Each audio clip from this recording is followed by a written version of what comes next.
let's disarm, but let's not torch the blueprints on how to make these because we might need them for asteroids or aliens or Lord Xenu or whatever. The wildlife is just fine. There aren't three-eyed fish. There's actually a thriving wolf population in Pripyat now. I'm living proof of receiving, lethal doses of radiation and surviving. Because that was a newer reactor. Granted, these also are still relatively old reactors. I mean, dating back to when I was born, essentially. I mean, that's a long time ago. That's a long, long time ago.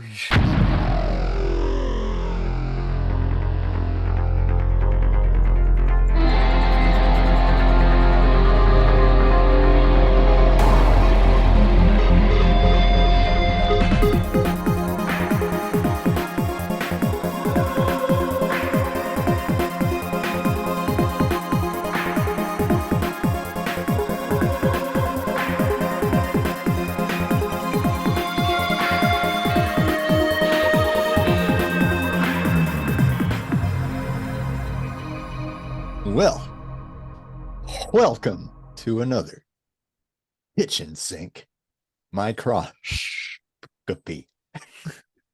Trying to whistle my S's there. I'm Casey Rochford. And we would really enjoy it if you would like and share and subscribe to the channel. Yes. Yeah, that would be awesome, and that's what awesome people do. I'm Eric Rosenblatt, and Casey and I write our own music. There's probably going to be a song. Well, there will be a song at the end of the video. I don't know if it's going to be new, but stick around to that timestamp. If you want to just skip to it, you could skip to it for the music if you don't care about hearing us blabbering on about nonsense. But yeah, it's going to be a new song or new. I think it will be new, actually, because what would be the perfect song for what we're going to talk about tonight is Manhattan. Oh, yeah, but that's an unfinished song. I mean, so many of ours were. That's true. Yeah. So, but I mean that kind of is perfect because I thought it would be interesting to talk about the good and bad of nuclear. Yeah. Oh yeah, that's a huge. Oh my God. There's a lot to talk about there. Yeah. Oh, man, where to begin? Actually, oh man, I don't know if I have enough beer. Actually, yeah. Well, I've got like 3 here, so that should geez, cover it for a minute. Yeah. Well, I mean, yeah. Where to begin on this? I mean, do you have any particular thoughts? Well, I mean, I suppose the first thing that springs to people's mind is good nuclear power, bad nuclear bombs. But there's kind of good and bad with both of those, right? Yeah. I mean, not so much good with the bomb, but from a tactical standpoint, I guess, if you're all into going on the offense and being a dick, I guess it's a good thing.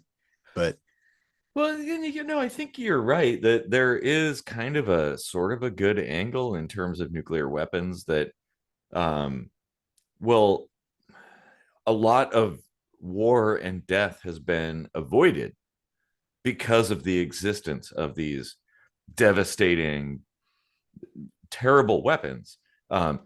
They haven't been used in anger, aside from that one time in World War II against Japan. But we've never had an actual nuclear exchange. No one else has bombed anybody. We've just been didn't we drop it wagging, huh? Didn't we drop it twice? Yeah, Hiroshima and Nagasaki. Yeah, but that was in Japan specifically, and this one only counts as one. Well, I mean, my point is it hasn't even though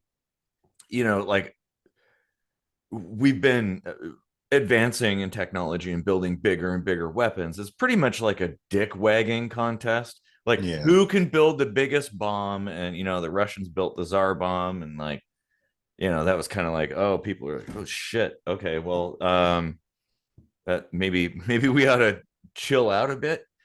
Um, but we haven't, despite the fact that there's thousands of these uh, ICBMs and bombs and things like that all over the planet, even countries that don't officially on paper have them, Israel, they have them. Like there's nukes all over the place, and yet no one's used them. Even like during the current conflict with the Russia-Ukraine war, like yeah, Russia's got a lot of nukes and they haven't used them.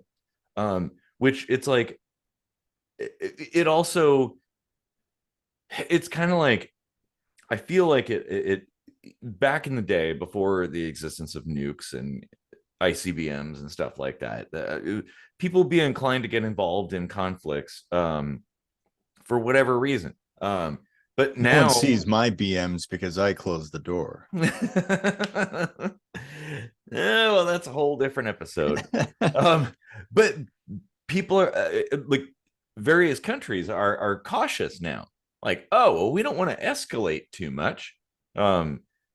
Because they've got nukes and we've got nukes, and wouldn't that be crazy if we got into a nuclear exchange?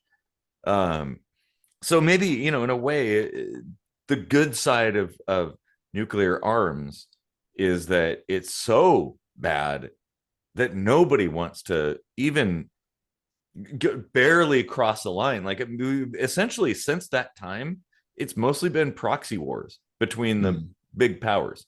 Um, we haven't had like direct hot wars with a big powerful enemy, Russia and or the Soviet Union at the time, and the US. We basically fought each other through other countries, and a lot of those wars were kind of bullshit too. The Vietnam War was awful, but it was more contained than it could have been if those two countries went to war with each other.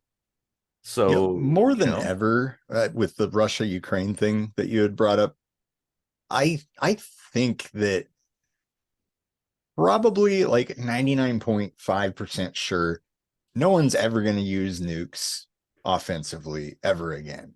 Mm-hmm. Because we fucked up and dropped these bombs in Japan. And for decades after, we kept seeing these horrific, nightmarish reminders of what it does. Mm-hmm. And we've developed them more and more, so they're only more powerful and destructive. And I think even like if you believe in evil people, I think even they don't want to destroy the world, because like what's the point, right? Like Yeah. they want to conquer places and get more dirt. Why would they like completely make it so they couldn't even like safely walk on that dirt for decades, right? Yeah.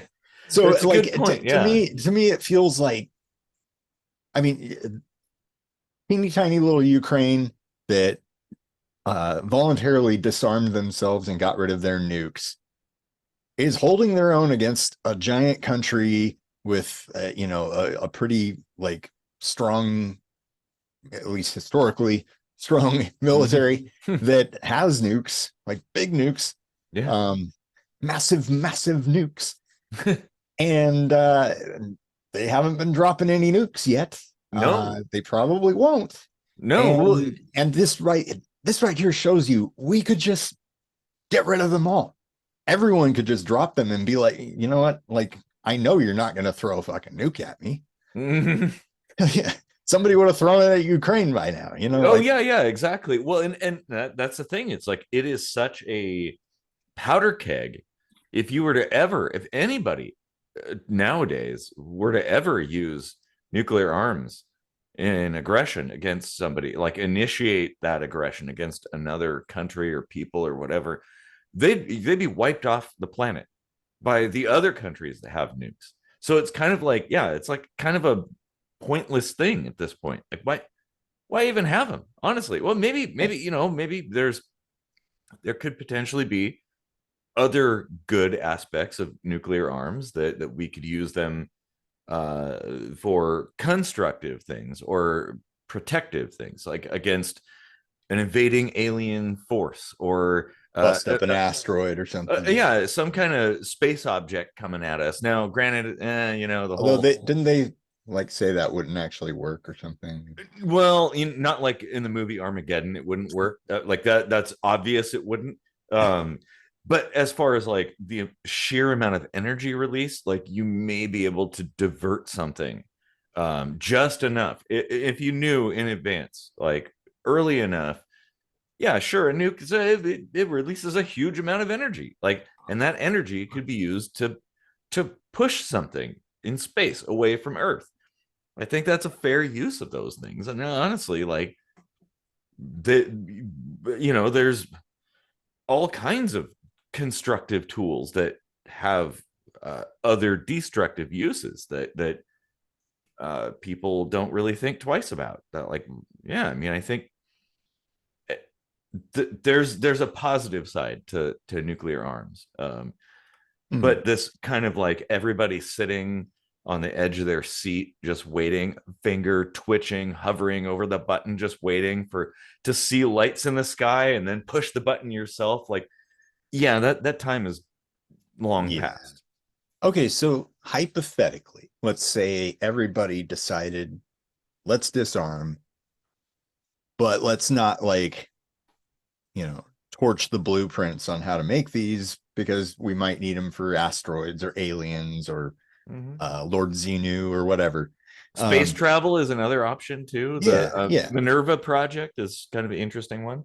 But would you not still have the same, I don't know, like debates on pros versus cons? Because now let's take a look at our actual constructive use of nuclear power, and that's in generating energy, which is Mm-hmm. really clean with an asterisk. Yeah. The waste is like really super bad, and it really doesn't matter where you put it, it's doing bad shit to Well, wherever it is. it can be. It can be bad. Yeah. That let's make note of that. Yeah. I mean, yeah. But as far as planet Earth is concerned, okay, maybe bad for us humans. That there are risks there, but they can be mitigated, and we've already figured out most of those issues. Um, but as far as the Earth is concerned, nuclear power is not really a big deal. The radioactive shit has been covering this planet for a very, very long time, and life has flourished and existed. The planet has been just fine. But we're Uh, talking about super concentrated, like super radioactive stuff. mm-hmm. Of course, there's like super tiny, like 0.011 whatever on the fucking, why am I forgetting the name of it? Geiger counter. Oh Um, yeah. background radiation stuff, like different kinds of radiation, but we're talking about like real bad hardcore radiation from this. It's not like child's play exactly. Um, Mm-hmm. are you saying there's like zero impact on the environment from that? Well, certainly for some life, but maybe you look at Chernobyl. Um, most of there's hardly anybody living in that region now, and the wildlife is just fine. There aren't three-eyed fish. Like there's actually a thriving wolf population in Pripyat now, um, and so trees are still growing. Yeah, okay, you probably don't want to go hugging those trees as a human.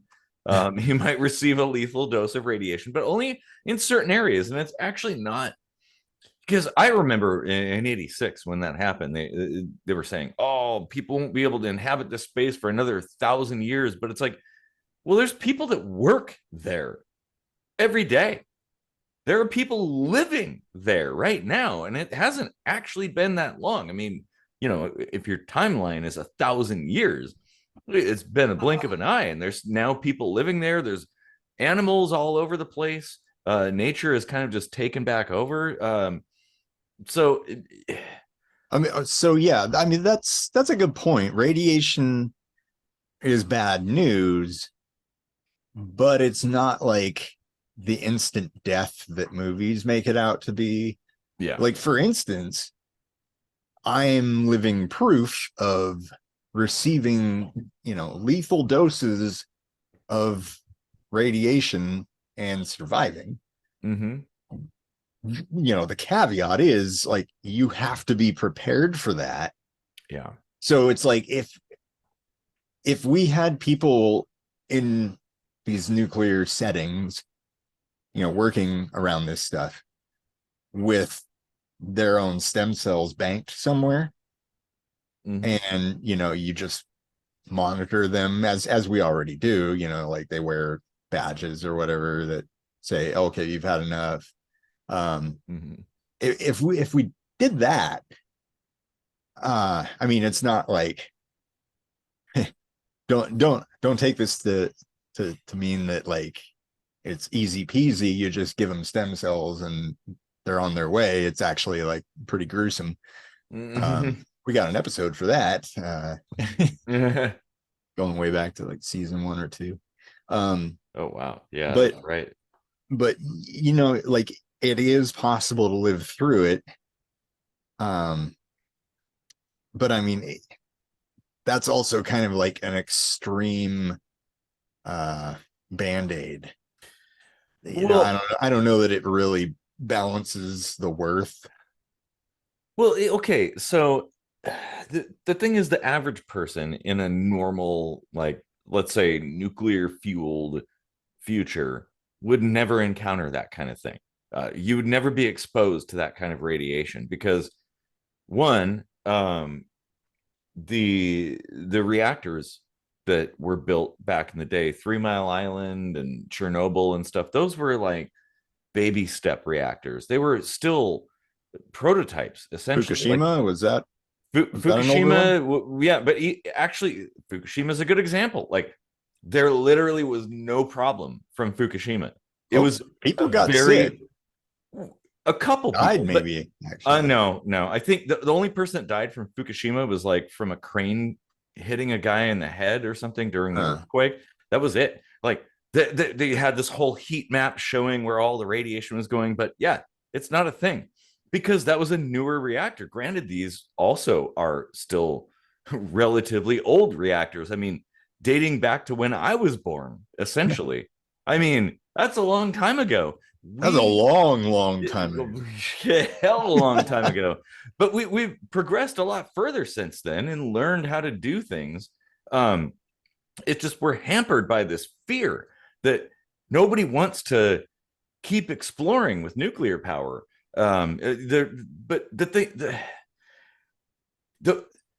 the problems that happened with those reactors were essentially due to them essentially being experimental and also being really early days. I mean, we were basically, when it comes to nuclear power at that time, basically still wearing Pampers.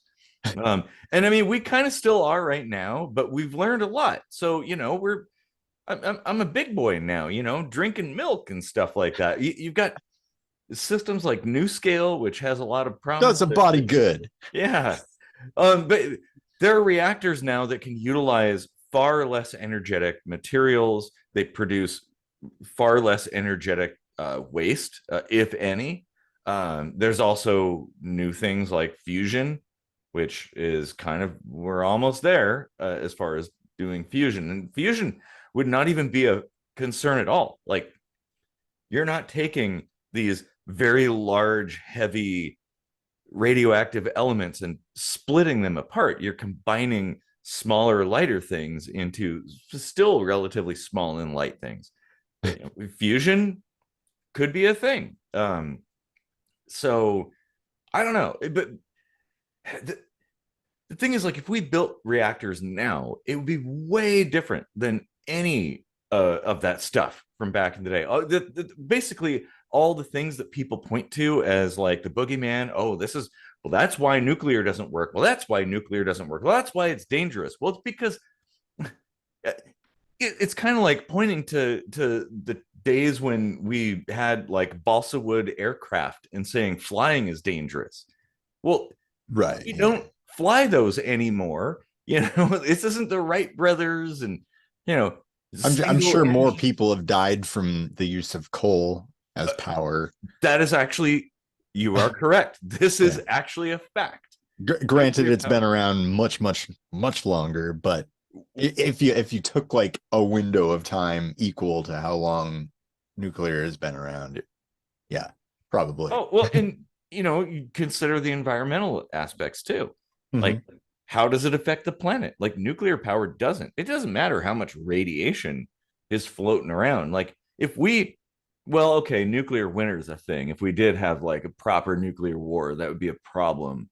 Um, but it would be the opposite of the current problem. So I don't know. Maybe it might just like zero itself out. I Um, mean, maybe but it even doesn't then, affect fauna so much, although it probably mhm, does, but the flora for sure. And mhm. that in turn does, like, there is definitely environmental impact from radiation. Oh, sure, but nuclear power doesn't have to create radiation. That's the thing. I mean, yes, it utilizes radiation for its Mhm. energy source, and you know that's how it's a controlled. Uh, well, yeah, I mean, there's a Well, yeah, lot of that's radiation the that thing. happens. It's only a problem if something goes wrong, Mhm. whereas coal or natural gas is kind of an ongoing problem But it's a even problem. when it Yeah, works. coal in particular. Yeah, Yeah. coal is a problem when things go right. Yeah. You know, like Fracking and all that other yeah. shit. Like, Well, and yeah. even just the act of burning coal and stuff that like, Mhm. and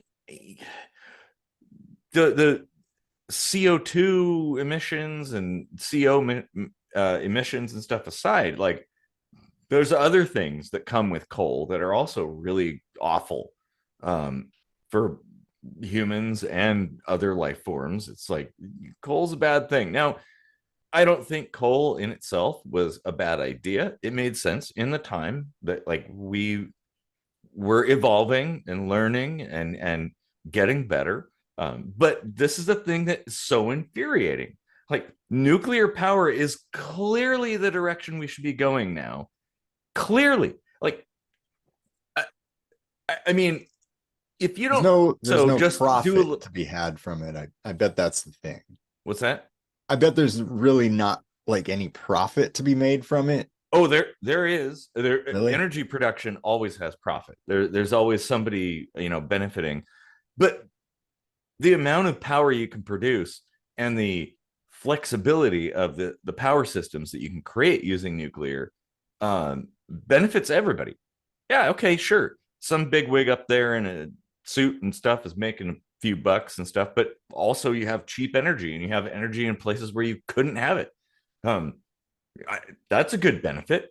Um, and it's clean, like, and pretty safe. Like it'd be safe now, and especially it'd be especially safe if we had been continuing to work on it and didn't stop, just take a break for multiple decades because oh my god, I'm fucking scared. Like, propaganda and movies and whatnot, and Chernobyl happened and stuff, and everybody's like, oh, like it slowly, even despite the challenges, the barriers in place, the governmental barriers against creating new power systems and developing these systems, we've still improved. And uh, I think I mentioned it, but I think it was kind of crossing over what you were saying. There's a company called NuScale, which is one of many who are doing like these small scale nuclear power plants Huh. that aren't really that expensive, and they're very safe. Like the thing is, if you're afraid of something, it's important to understand what you're afraid of, to learn about it.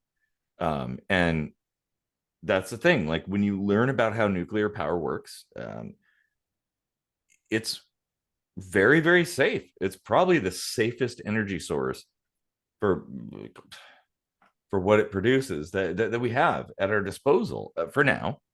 I mean, who knows? Maybe, fusion might be a thing. That would be nice. But currently we don't have fusion, and it might be decades away if it ever happens. Like, yeah, I know people have there are fusion reactors that people have built, and we have achieved fusion. But it currently still requires more energy in than it puts out, which isn't actually a power source. It's a power draw. So Power you're sauce. yeah, exactly. Hmm. Hmm. And uh, fusion might be a thing in the future, and it may be the next step. And I believe we'll go well beyond that at some point if we don't nuke ourselves into oblivion. Um, but fission is still totally okay.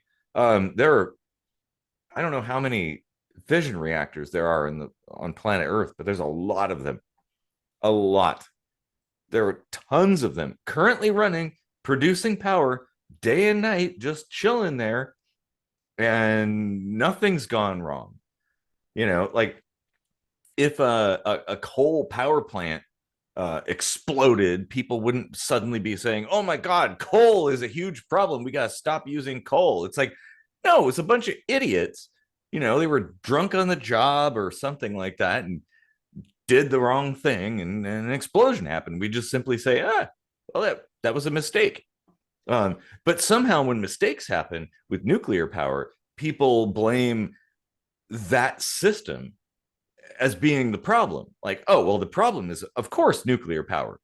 And maybe it's because it's kind of an unseen enemy, like fire. You can see fire, you can fight fire, you can protect yourself against it. But nuclear energy, like radiation, you can't see it, you can't taste it. Like, yeah, you can detect it, but most people don't have the technology. So it's like a ghost that comes and kills you. So it scares people. Uh, Positron man. uh, Positron man. oh, Positron man! Oh my god! I don't know if I still have that video, but if I do, I should throw that in there because that was amazing. Like, oh yeah, that's right. You had a PET scan, I think it was Yeah, yep. Positron emission tomography. tomography. Yeah. Oh yeah, yeah, that's right. I'm not a map. And you were telling me that they like injected you with a bunch of stuff and some Yep. radioactive stuff. And I was like, oh, really?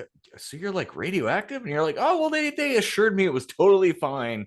It's no big deal. Nobody was wearing any protection. And so there's that me with my Russian Geiger counter coming out of the bathroom. And you're like all the way on the other side of the house. And I can already hear the clicks start to increase. As I walked up to you, and it was like like going nuts. Granted, of course, it's not gamma. There is a difference now, although depending, you don't want any kind of radiation like inside your body. It may not be like technically dangerous to be exposed to it, like me being exposed to you, just like flinging off all kinds of radioactive stuff. Um, but having that stuff inside your body could be a problem. It's like very close to all your cells and everything like that. I don't know. Well, okay, so I did get gamma radiation for cancer, Mm-hmm. and the lethal doses I referred to, and um, it wasn't actually dangerous to be next to me, Mm-hmm. but if my wife at the time had engaged in intercourse, it could have been dangerous for her with the Okay. exchange of fluids, let's say. Okay. Um, at least one way would be Mm-hmm. dangerous. Well, from a PET scan standpoint, that makes sense because you have like a very hot radioactive material inside your body, and it's going to permeate throughout yourself. But no, I'm not talking about the PET scan because that's a different type of radiation that's actually like not harmful. Um, Well, uh, it's like alpha waves, I think. It's just something you can detect, but like it isn't like, you know, I don't know. It's well, not like if it's killing you. alpha, I don't remember exactly what material they use, but yeah, alpha and beta particles can be stopped by like a piece of paper, top layer of skin, stuff like that. But if it's inside you, that's a whole different story. Um, Gamma, though, on the other hand, like, well, and this is something too that um, I think the Simpsons might kind of be a perpetrator in this confusion. Is like people have this idea if you're exposed to gamma radiation that like suddenly you're radioactive, that you can like energize somebody with gamma rays essentially, and now they're radioactive. That's not how that works. Those high energy particles just punch through you, probably knocking a few things around as they go, but they go through you and they don't stay there and persist and continue to irradiate things around you. No, they just fly through you. It's kind of like if somebody shines a light on you and you're illuminated. Well, you're not going to continue to be illuminated when somebody turns the light off. You just are not illuminated anymore. That's how gamma radiation works. It's very simple. The damage happens to you as the recipient of that radiation, but you're not like full of it. Like it's not charging you up. Um, Hmm. But the damage does persist over time. mhm. So, I mean, maybe to a degree, there is some of that going on. I mean, like, uh, Well, and you know, I think in a medical circumstance, the people are more inclined to be cautious, overly cautious, just for the sake of like, okay, well, just no, in actually, I case. think you're right. I think you're right.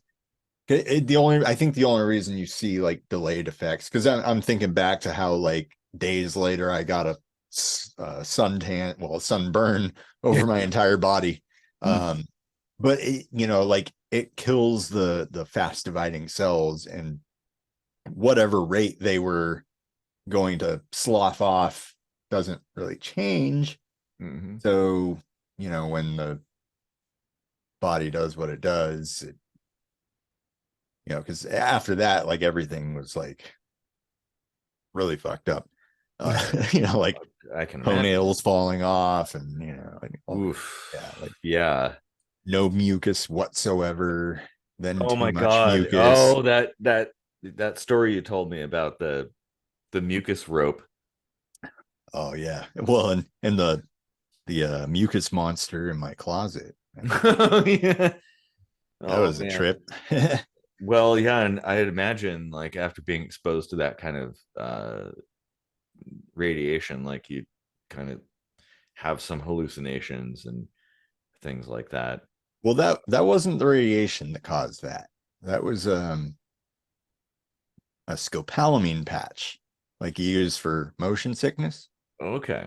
and they left it on for like 3 days. And you're supposed to Oh, take it off after like a day or even less than a day. yeah. So it was Oh, yeah. just sitting behind my ear, pumping in what is apparently a hallucinogenic in proper doses. Yeah. And then I Proper. thought then I thought my mucus was trying to kill me, and it was chasing me. And Oh my God. yeah, that was Oh, pretty goddamn scary. yeah, man. Like really being in a horror movie. It was so real. Like I would imagine I so. I saw my closet with a green glow inside of it, and the doors were like, and I Shit. could I could hear this voice like, "I'm going to kill you," and I was Wow. like, and I like ran into the bathroom and shut the door, and I sat down, and it was like, "You can't hide from me in here," and I was like crying and freaking out, and course, no one was there. Yeah, yeah, of course. Oh my God.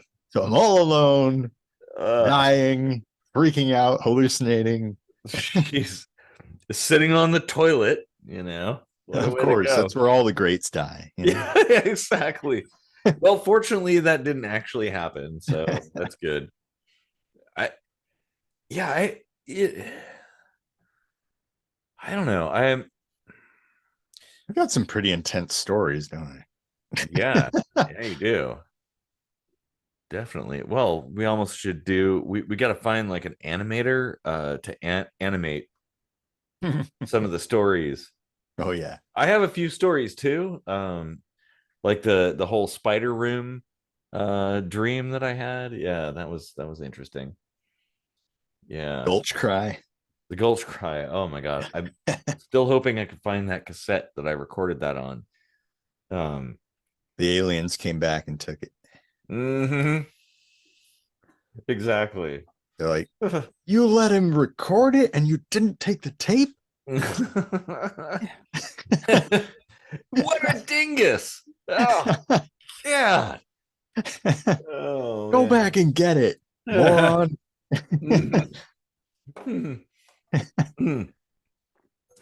I, I I guess I feel like of all of the options that we have as far as energy production at our disposal, the one that makes the most sense is nuclear power. The like the least impact on the planet, and honestly the safest. um that this is statistically proven that nuclear power is safer than any other thing, including fucking solar. Would you believe that? Like more people have been killed by solar power What? than by nuclear. Yeah. And I think some of it comes down to people falling off roofs, installing solar panels and things like that, and also people in third world countries mining the materials that we use for solar panels, and that's another thing that people kind of just ignore. Like, where the hell does all this shit come from? You know, how big of a hole do you have to dig to Well, make all these solar panels you want? where's all this uranium come from, though? I mean, you have to mine that too. You do. But as far as the amount of energy output for the volume of material that you have, nuclear power by far, like hands down, is the best. Yeah, solar's pretty wimpy. Yeah. I Oh mean, yeah, yeah. If you want I to don't power, think we should like abandon it though. Like, I think it's a great supplement, and oh, I you know, agree. Like this is the thing, like and it's something I say a lot. Like, don't put all your eggs in one basket. exactly. Yeah. I don't think wind and solar and other alternative energy sources are necessarily things we should just ignore. Like, no, Well, we we should be might run out using. of wind. Well, yeah, but wind has its own. Well, wind That's and a Trump solar. joke. The gods aren't blowing hard enough. That's what she said. Just put your lips together and blow, sweetheart. Well, those things, like you said, I think supplementary, like in certain circumstances, those things do make sense. But as far as it being a large scale replacement for kind of the other large scale energy production that we have, yeah, wind and solar are never going to do that. They can't. Yeah. It is not possible for that to happen. I mean, yeah, okay, solar power, we could do it. It would take putting a bunch of engines on the earth and pushing it between Mercury and Venus. That's how we could do solar power and still meet our energy demands. We'd also probably fix wind at that point. There'd be a hell of a lot of wind, I'm sure. But they're not.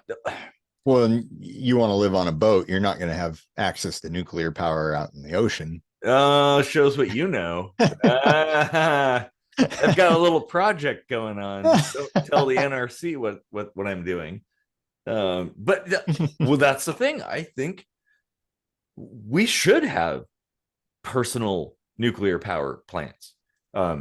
new scale, that's a example of smaller plants that are, fairly compact, but they're like a industrial park sized power plant. They're not like a home power plant, but I believe we could have power plants in houses. Like each person could have their own small tiny nuclear power plant, and the advantage there is the scale is so small that it can't possibly be dangerous in any kind of, like, a meltdown would basically just, I don't even think it would be possible with something that small. But you'd be able to power your house just fine for a long, long time with the amount of fuel you've got. And like you said, uranium, that's only one fuel source. There are countless fuel sources that you can use for fission, just fission alone. Um, and thorium is another one. And there's so much thorium on this planet. We could power this planet with, God, if we increased our power demands by tenfold, we could power this planet for 1,000 years with the amount of thorium we have on this planet. And that's just with the technology we have today. I don't know what technology we're going to have in 1,000 years. What about like upkeep and stuff though? Like, I'm starting to think about countries like Japan that, on their freeways. I think this is Japan. On their freeways, they've got like these wind turbines in the center barrier there, and the wind from passing cars at high speeds generates electricity. Sure, it's not a net positive, but it's also like reducing the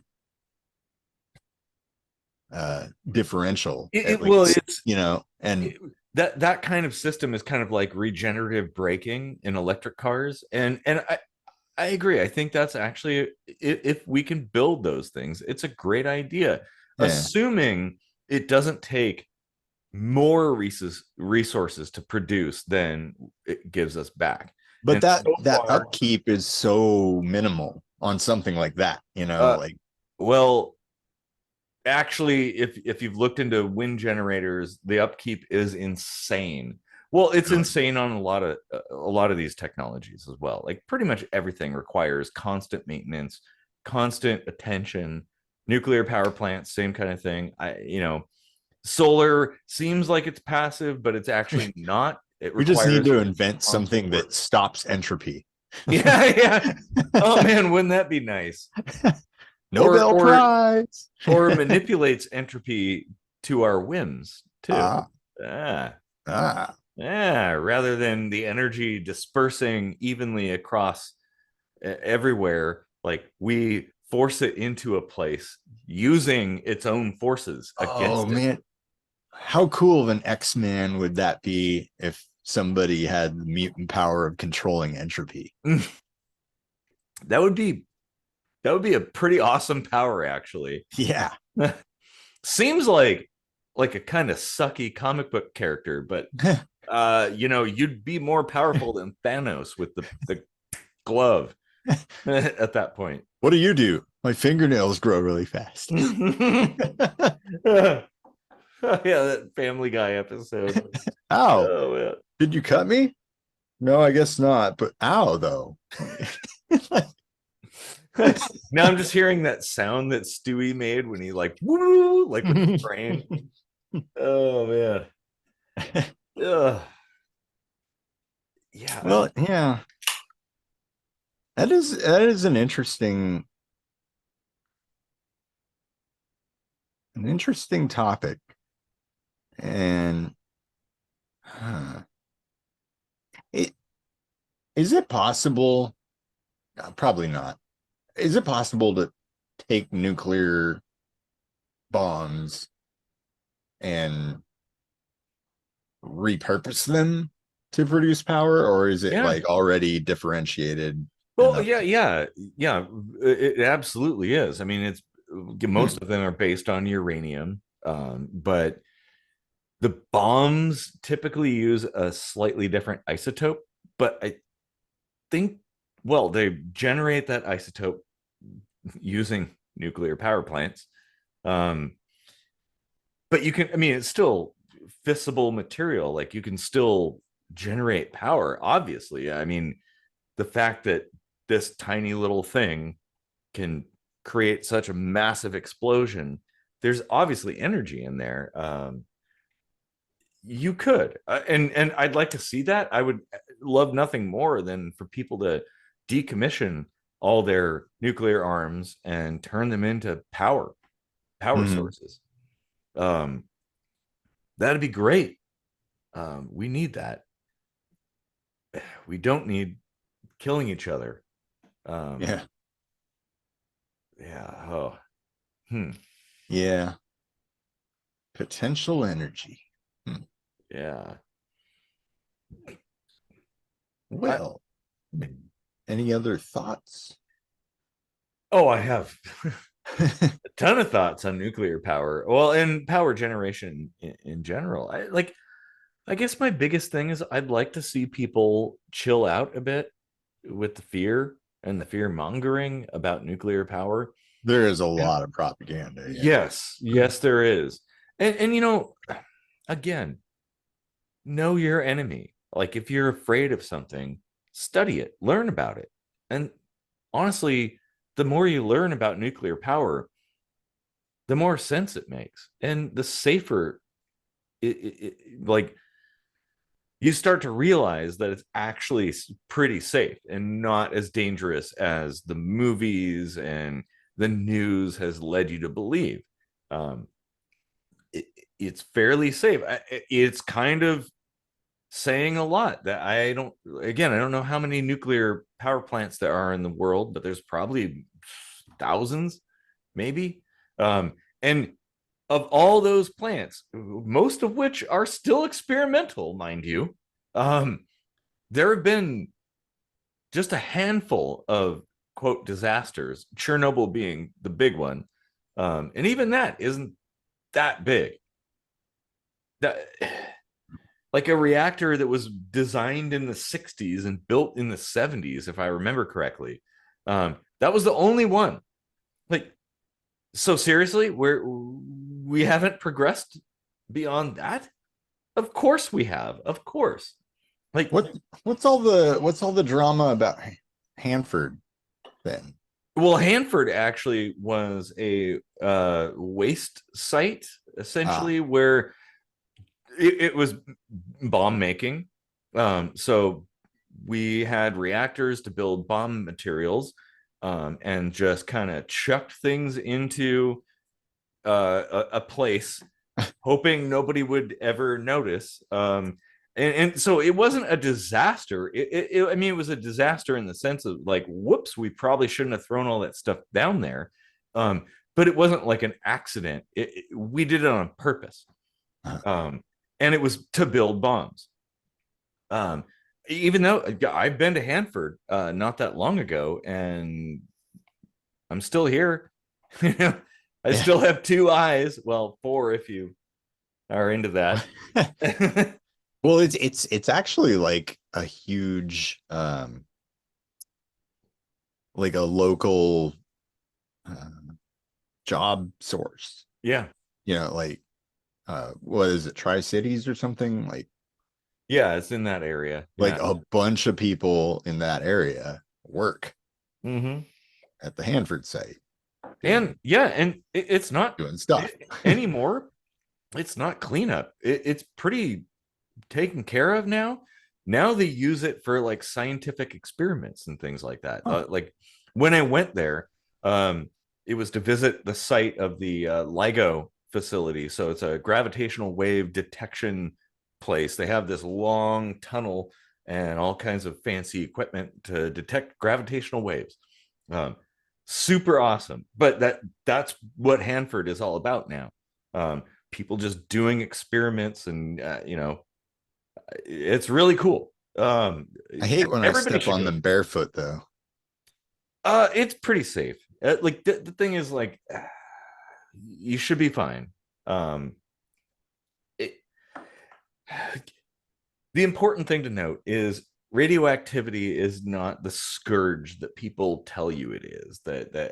Sure, we should all be cautious of it, because like you personally experience like losing hair, losing fingernails, you get sunburns and lesions and things like that if you're not careful. But it isn't like some kind of demon or something. Like it is a function of the way the universe works. It's the way atomic structures operate. Like if you understand it, it's not going to get you. And we've, being able to kind of harness that power and contain it is incredible. Like, why not use that power, especially given the current goings on, people concerned about the environment and climate change and stuff like that? Why aren't we focused on this? We should be. Like above everything else, we should be looking to nuclear power because it is the only thing that can provide the energy we demand, that we've come to expect, and that, you know, well, it can also do a lot of good throughout the world, but it's the only way we can produce that kind of energy without absurd levels of destruction or contraptionism, creating like Rube Goldberg level things just to make energy, like, okay, we understand this. You bring radioactive elements close together and they get hot. There you go. That's all you need. You put water in it, you push the hot water through turbines, it turns to steam and it turns the turbines, and that's the best way we have to create energy, from any energy source. I mean, if you look at coal, that's how it's done. Turbines, like geothermal turbines, everything is turbines. And so why not do it through nuclear power? Because the reactor is considerably smaller and there's no really awful stuff going up into the atmosphere from it. But It's steam. you can't fry an egg with a bicycle powered hairdryer, though. Oh, maybe I should try to do that. we we should just do like a Mythbusters style thing, but only for red dwarf stuff. Like, Yeah. can you fry an egg with a bicycle powered hairdryer? Well, a human being, what do we output? Like a tenth of a horsepower or something like that. Huh. That might be enough to fry an egg. Well, if your hair dryer is really small and focused, you might be able to do it. And if you like over easy. Yeah, exactly. And yeah, oh Could man. nuclear ever provide space propulsion, like real fast space propulsion? Yes. There is a project, if I remember correctly, it's called the Minerva Project, that used small nuclear explosions as propulsion. Huh. And it's actually kind of brilliant. Um, it, so before digging into that, I want to dispel a myth.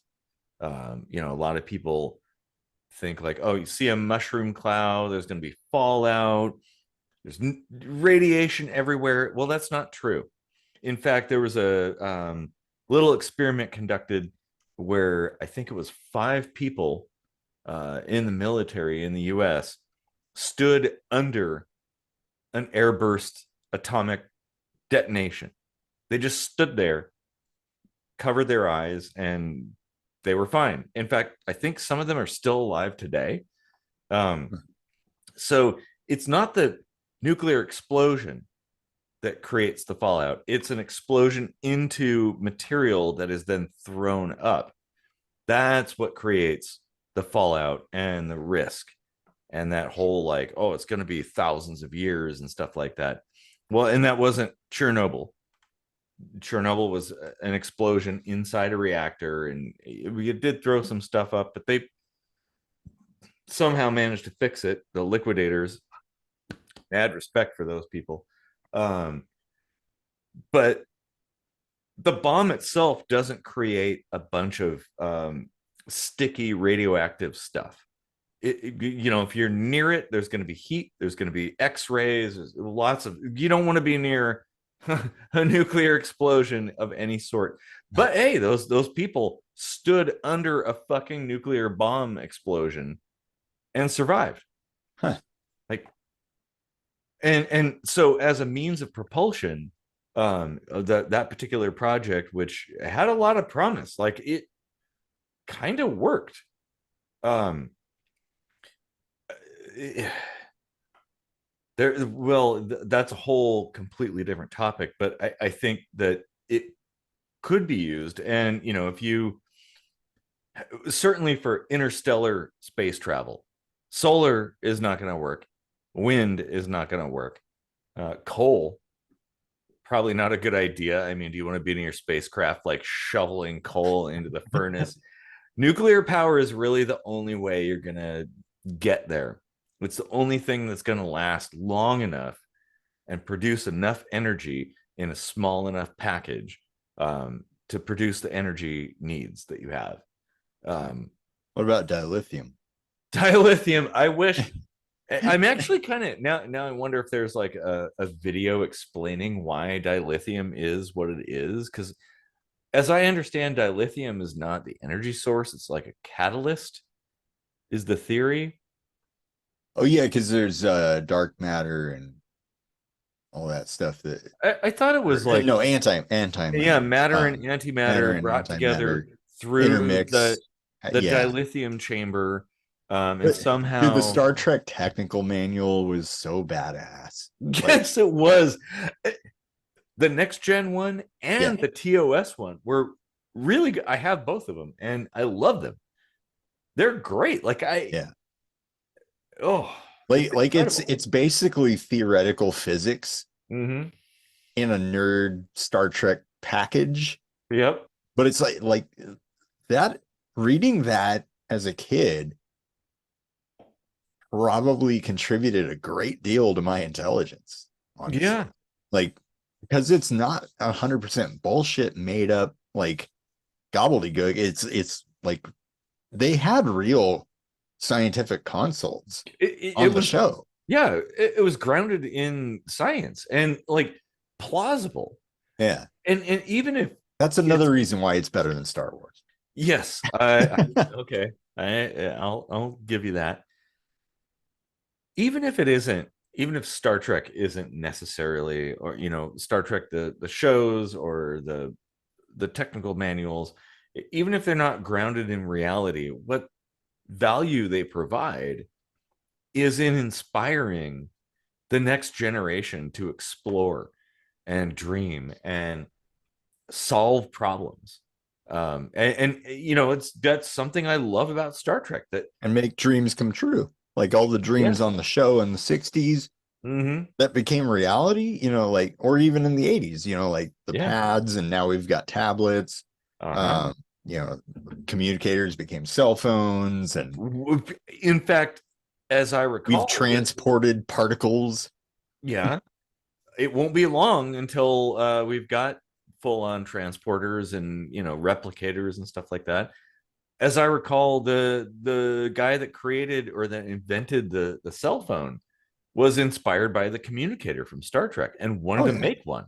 Mm-hmm.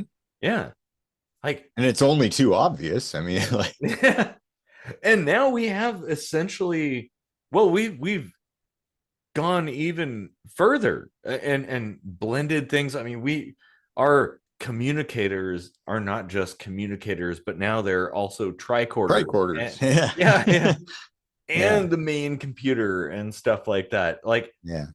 the little note taking pads that they would carry, like all that stuff is wrapped into your phone that you carry. Granted, you can't communicate to a starship in orbit yet. Because there isn't one yet. Well, that's a good point. Well, we do. There's the ISS. Maybe if people were inclined to ask the, Is there a way? Samsung. Actually, can't you communicate with the ISS? Uh, through ham radio, yeah, or things like that, but not through your cell phone. Well, through the internet, sure, Yeah. but not directly from your cell phone. Let's say you were marooned on a planet and the ISS came to rescue you. Your cell phone would not be able to communicate with the ISS. That's yeah. It's a bit of a digression, but I had a thought the other day watching Star Trek. You know how sometimes they just say Picard to Riker and it like hooks them up on the intra-ship communication. Mm-hmm. And sometimes they hit the communicator and do it, right? Like I kind of want to go back and watch and see like if there's a difference, like do you need the communicator to go like one to one, like one Oh. specific person, and then like the computer is more like a general thing where like everybody hears it because you don't care if other people hear it, you know, Huh. like, but if it's more of a like a need to know basis, maybe you hit the communicator.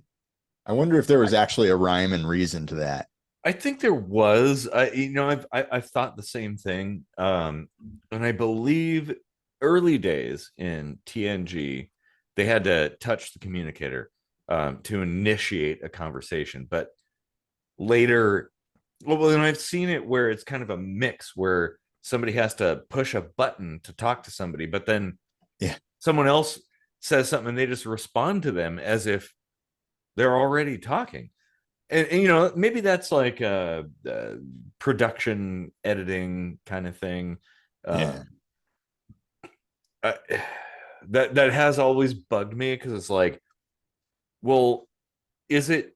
What's the point of like tapping your communicator if you don't have to do that? Yeah.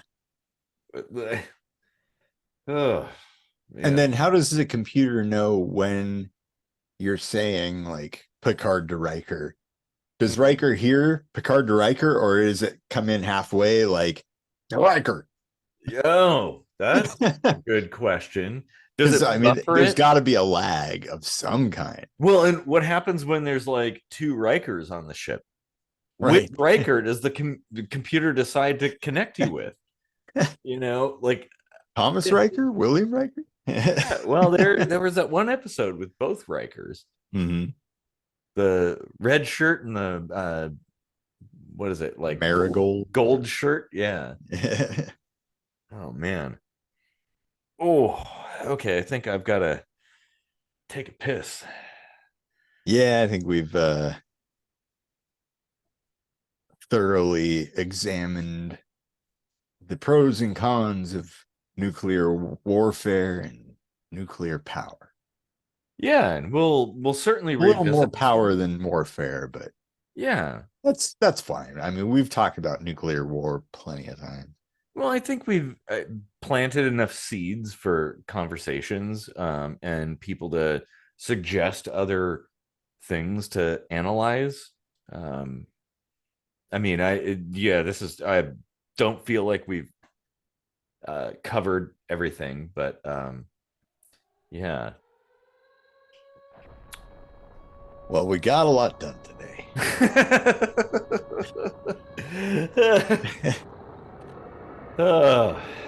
Well, oh, I don't have a communicator. Oh, mine's in the other room. uh, Crossfoot to bridge.